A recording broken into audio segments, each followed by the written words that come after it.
في عام 1879 تزوجت مبروكة خفاجي، فلاحة بسيطة من إحدى قرى محافظة كفر الشيخ، بإبراهيم عطا، فلاح كان يعمل بالأجرة، وبسبب ضيق الحال طلقها رغم أنها كانت حامل في الشهور الأخيرة. انتقلت مبروكة مع والدتها وأخوها إلى الإسكندرية، وأنجبت ابنها علي إبراهيم عطا، وقررت أن تفعل كل ما بوسعها لتربيته وتعليمه على أحسن وجه.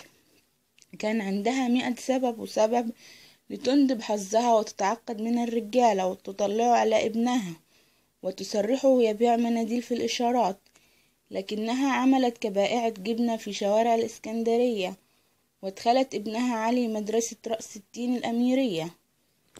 وبعد أن حصل على الابتدائية ذهب والده ليأخذه ويوظفه بالشهادة الابتدائية، لكن مبروكة كان حلمها أكبر بكتير، فقامت بتهريبه من سطح بيتها إلى سطح البيت المجاور وهربت به إلى القاهرة، وأدخلته المدرسة الخديوية في درب الجماميز، وعملت لدى أسرة السملوطي لتستطيع أن تنفق على تعليمه. تفوق علي في دراسته واستطاع دخول مدرسة الطب عام 1897، وتخرج منها عام 1901.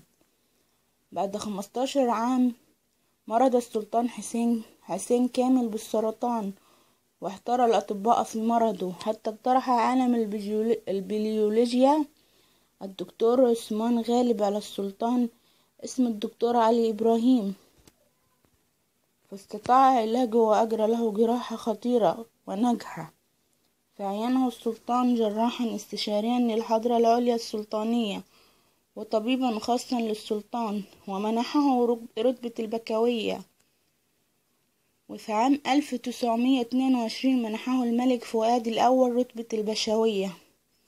وفي عام 1929 تم انتخاب الدكتور علي باشا إبراهيم أول عميد مصري لكلية الطب بجامعة فؤاد الأول، ثم أصبح بعدها رئيسا للجامعة. وفي عام 1940 تم تعيينه وزيرا للصحة.